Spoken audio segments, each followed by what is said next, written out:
Thank you for coming to the Caring for Our Loved Ones, What It Means to Be a Caregiver presentation. We have some great guests. Jeffrey Rodriguez is with the Social Security Administration, and Michelle Stone is with HICAP. And I'm Trish Hughes-Kreis. I'm a caregiver, advocate,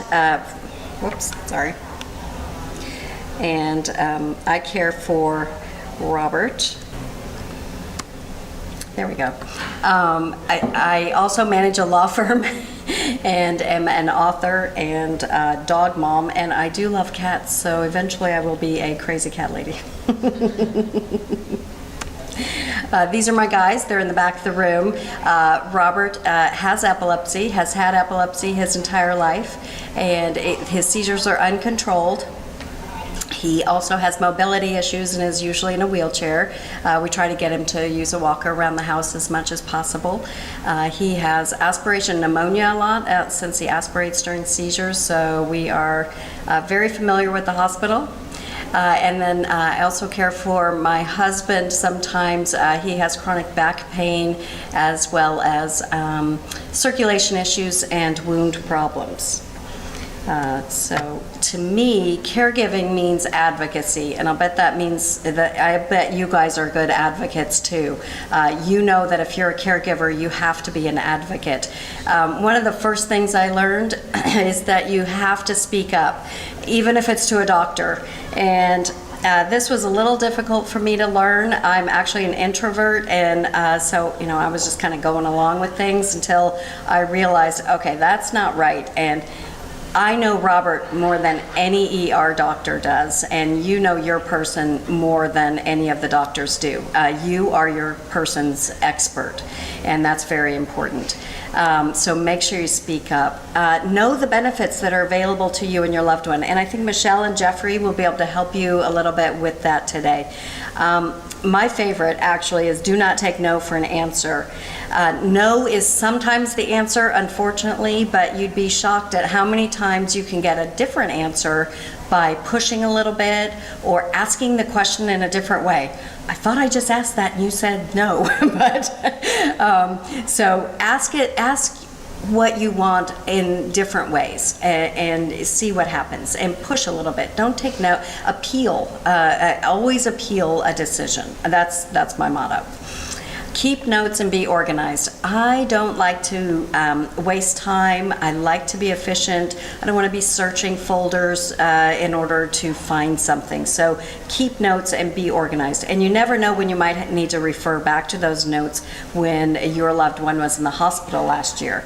That could be very important. In fact, one time Robert was in the hospital and I was keeping track of the vitals that the nurses were doing. And they came in, were ready to release him, and said, "Well, he hasn't had a fever." I said, "Yeah, he did last night." And well, it's not in the notes. I said, "It's in my notes." So the nurse got busy. She told me she got busy and she forgot to put it in the chart. And so they kept him, which was best for him. Educate yourself and others. That's why you guys are here. So enjoy the expo. There's a lot of information here, and I know you're going to love it.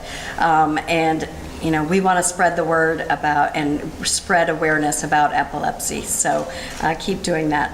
And one of my favorite things also is creating a care summary, and that has really helped me. All of Robert's information is on one page. It has his name, social security number, Medicare. It's for me, all of his meds, his specialists, everybody, their phone number. So I can just grab it. I have 5 copies in my purse.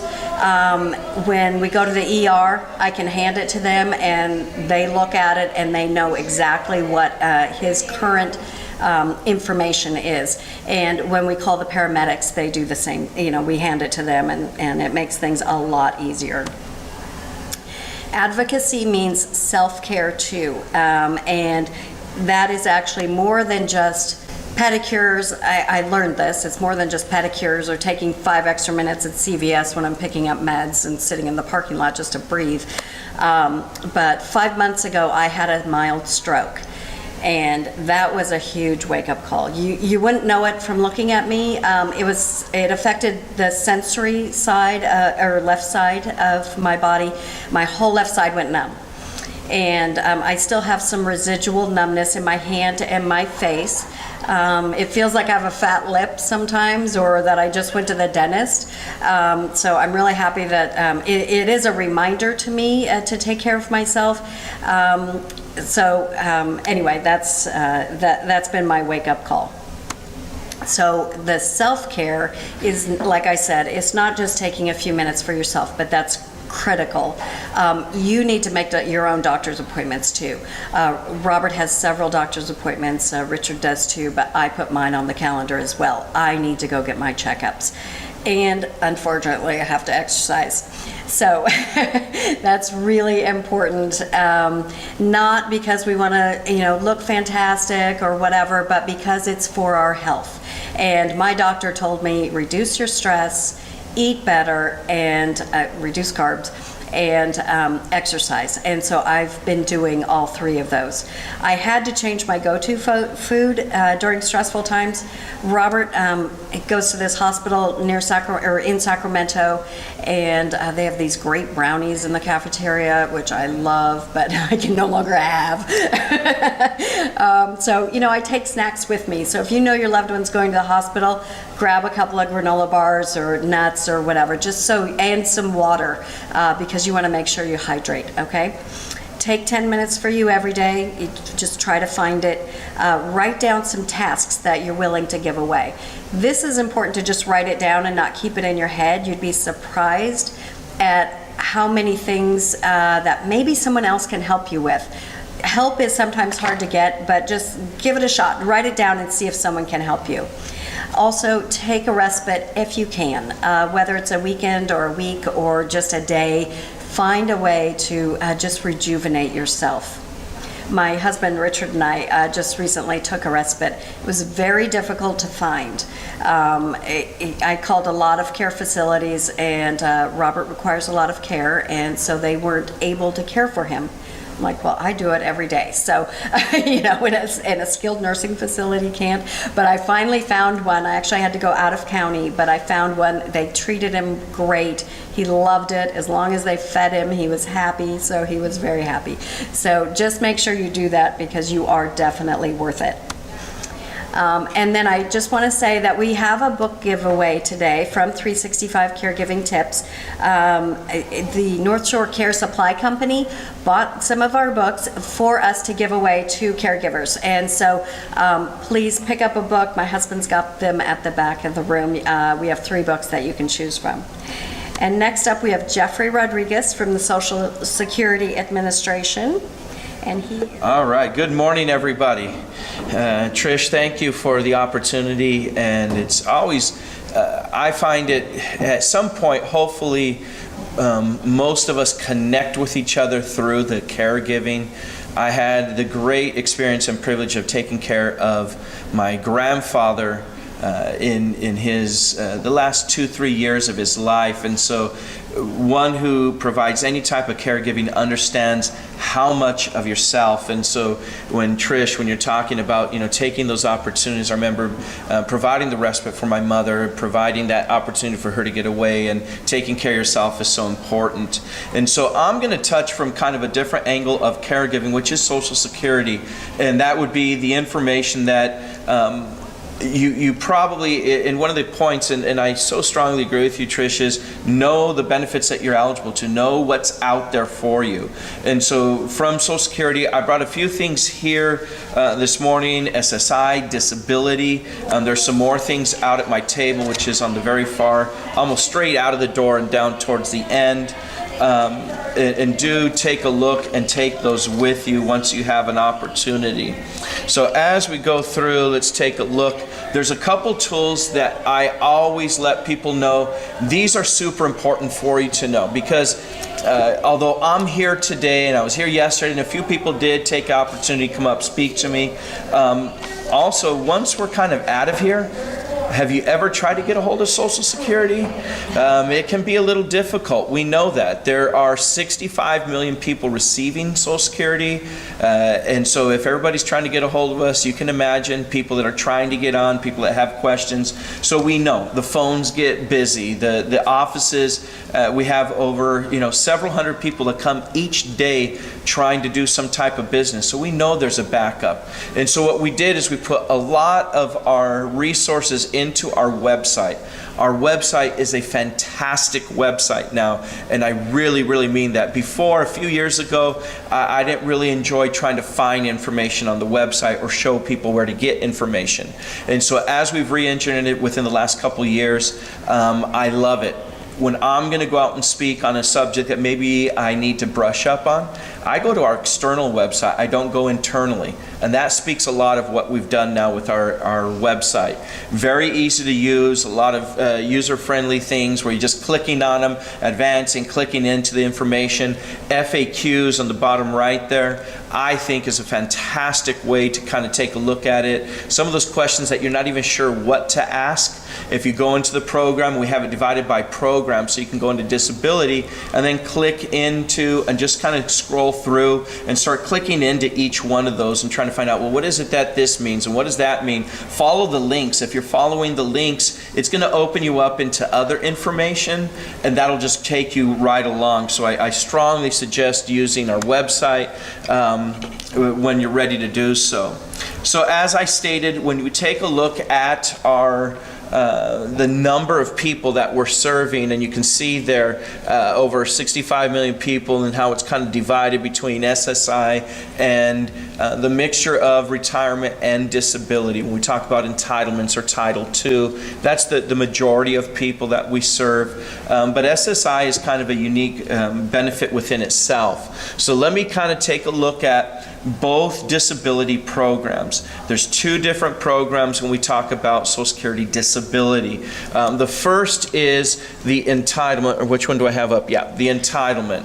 And that is those that have paid in. If you've worked and you have sufficient quarters of what we call currently insured, it means within a rolling window of 10 years, do you have 5 years paid in within that 10-year rolling window? So that when someone applies for disability, we're looking at if you meet that and you're insured, then you potentially could be eligible to it.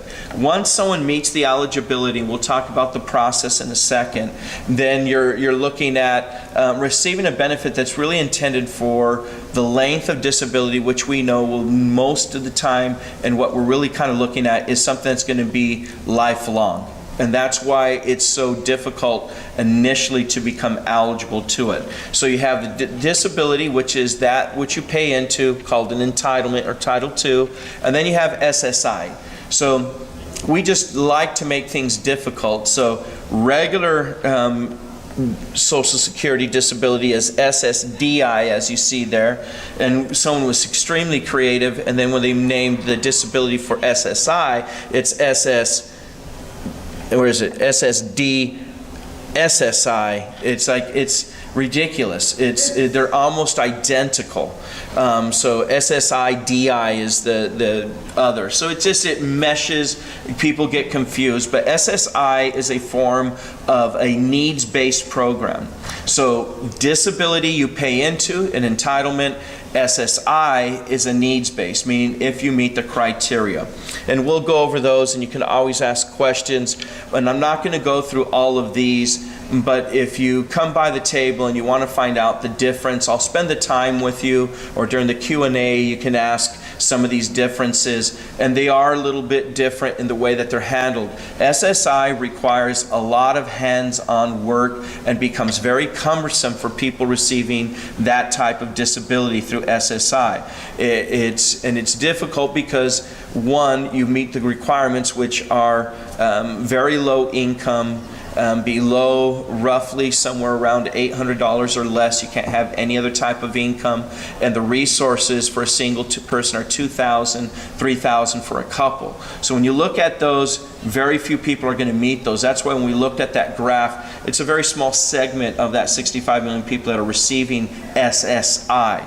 There's only two ways that you can receive SSI, which are disability, and the other is age 65 or older, that meet all that same criteria. So we'll kind of jump through here. If you have children that have a disability at age 18, what you want to do is apply for the SSI because you're establishing a federal level disability. If you establish a federal disability prior to age 22 for the child, whenever the child's parents receive any type of Social Security entitlement, retirement, disability, or if they die, then the child would have survivors on that record. And part of that is they have to meet that requirement, receiving or being allowed for the disability prior to age 22. So at age 18 is kind of that first initial point. Get them on SSI, because now we're looking at them as an individual, as an adult an individual. So even if they had a disability as a child and for a short term maybe SSI, or for whatever reason, you still have to reestablish it as an adult at age 18. And that would be kind of those major differences there.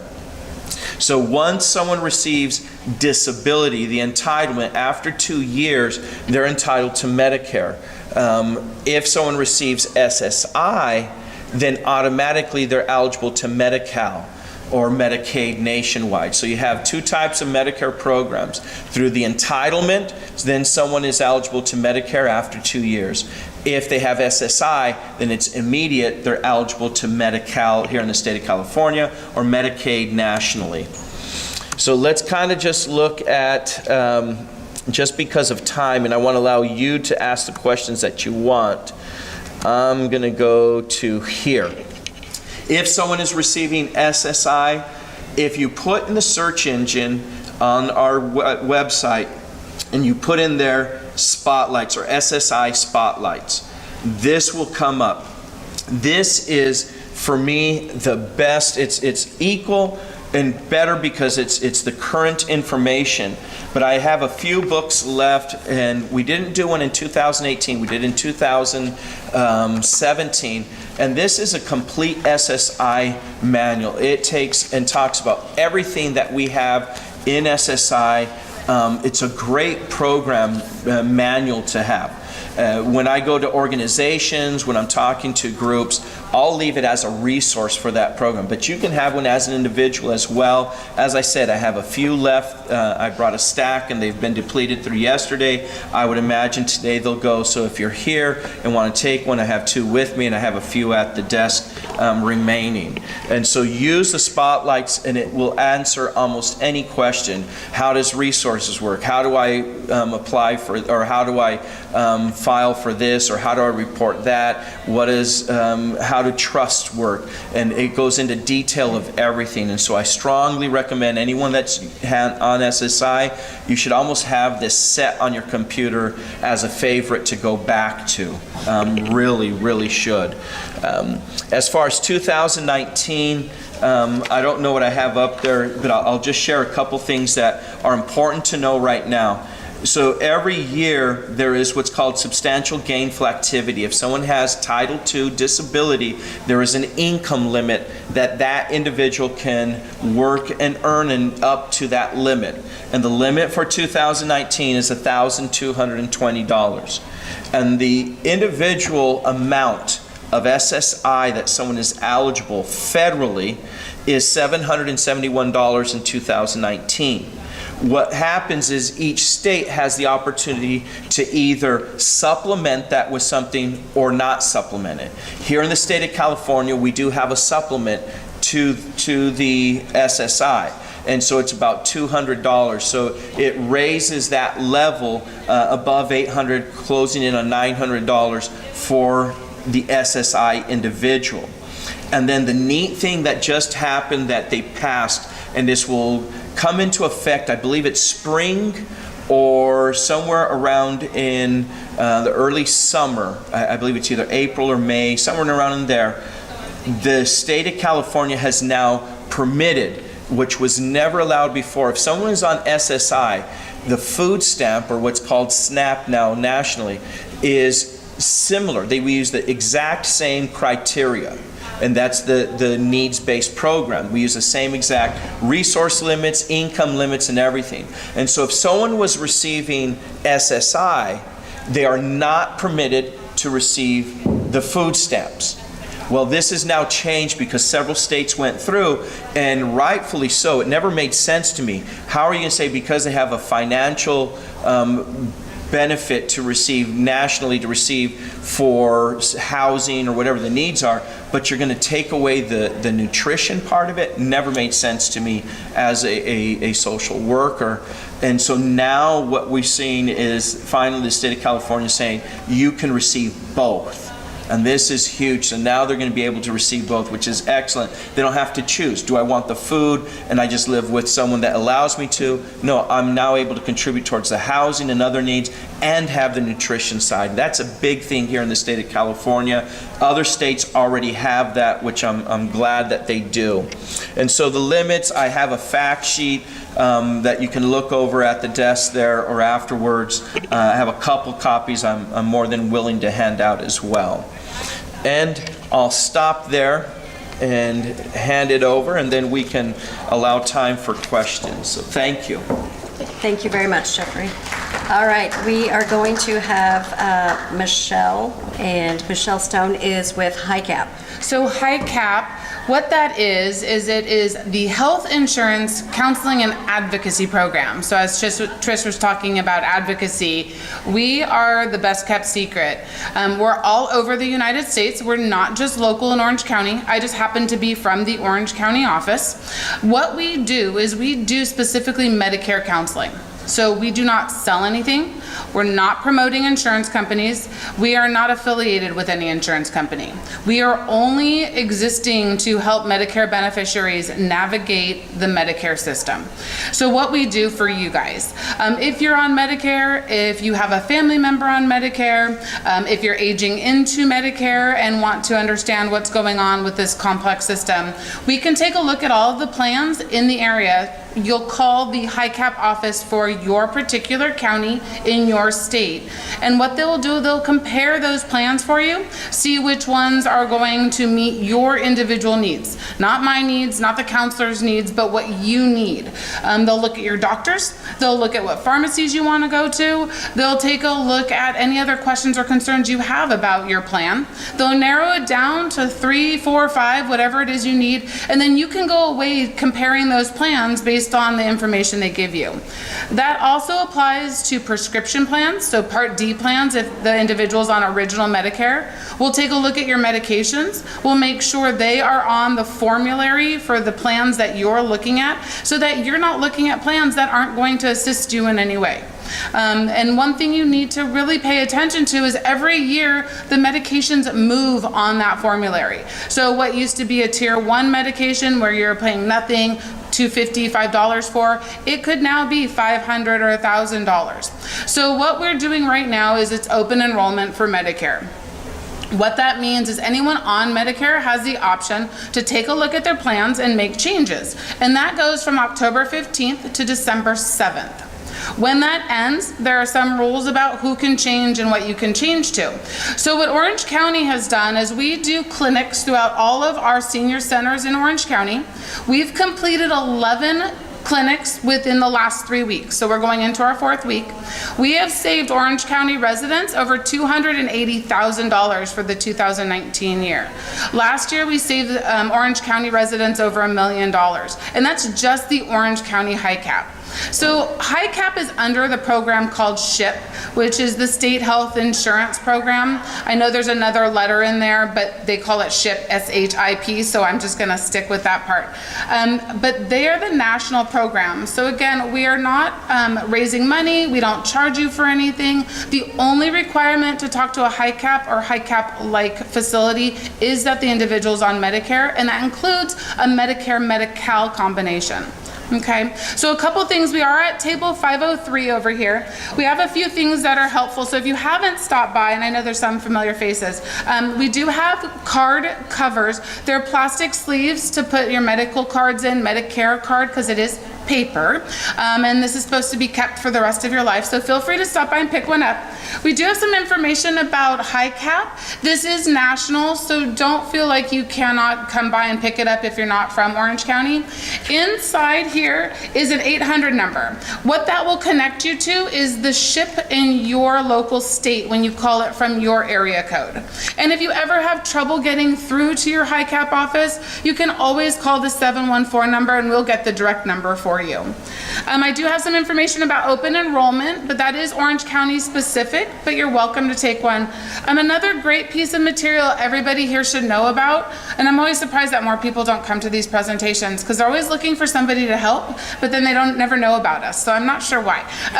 But it's the Senior Medicare Patrol. So they are also a national program. We do have a great book on Medicare fraud, but that goes for everything. So you get those phone calls saying they're calling from the IRS, which I think I got 3 of them yesterday, telling me they were gonna come and get me and take me to jail because I owed money, which is not true. You know, people are answering those calls or saying that they have spyware on their computer and they need to get their computer and give them access to their computer. So we do have some information in here. But the reason I mention that also is because Medicare has mailed out new medical cards for everyone on Medicare. It no longer has your social security number on it. So we need you to destroy those cards because the old Medicare card basically had your full name, your signature, your social security number, and potentially your date of birth because that's when you signed up for Medicare. So the fraud element is super high. So make sure you're not giving out that Medicare number to anybody that doesn't deserve it or need it. Like your Medicare providers, yes. Somebody's saying they can get you a free back brace, no. The other thing we have that's specific to Orange County, but I think it's really relevant to this group is the Answers Guide. It's put on by Orange County, the Council on Aging, but it has some great articles in here. And I just was looking down at it because it just came out this last Thursday. And the lead article is Caregiver Burnout. And so do come by and pick one up. It might be a great just, you know, after dinner reading for you, or if you're flying home for the plane home. But there is some great articles in here that are relevant to everybody. It's not just Orange County, but there is some information in here about Orange County so you can always compare it to what's happening in your county. And there may be similar agencies that they are listing in here that you can find in your county as well. So if you don't have any questions, I'll leave you guys at that. Thank you.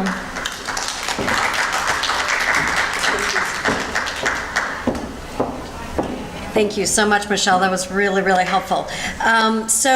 We do have time for questions, either for Jeffrey, Michelle, or myself. Anyone have a question besides my husband? Okay, go ahead. I'm just kidding. What can we do if we still have the old card that has our social security number on it? Please We shred haven't it. gotten a new one. Oh, you do not have a new one? I have not received a new one. So we have information on where to go on the Medicare website to confirm that your new one was mailed. Are you in the state of California? Yes. Okay, so everyone in California should have already received theirs. Some people did not receive theirs because there was a hold confirming mailing addresses. So we can give you that website to look to see if yours has been mailed, or the phone number also to call. But once you get the new one, you do want to shred the old one. Not a problem. Thank you. Good information. Any other questions? No more questions. Yeah, go one ahead. more thing. Sure. And when you get that new number, you do want to give that to all your providers, even if you're on a Medicare Advantage plan. Okay. So still, even if you have company A as your insurance, you still want to give the new Medicare number because they won't be able to bill otherwise. Sounds good. And update your care summary. Yes. All right. Yes. Who's your favorite, me or Rob? All right. I will not answer that question. All right. I also wanted to thank, oh, it didn't come up. Well, I do want to thank Brad, Candy, and Sophie, and they have put on this conference for, I think, 6 years now. They're really, really terrific, and I hope you're able to come back, and I hope you're able to get a lot of good information today. And then one final tip that we have in our books, one of my favorite tips is remember that miracles happen every day. And I know you guys have all experienced miracles. I guarantee it. If you're a caregiver or a care recipient, you have experienced a miracle. And I wish for more miracles for all of you. And thank you again, Michelle and Jeffrey, for your time. Thank you.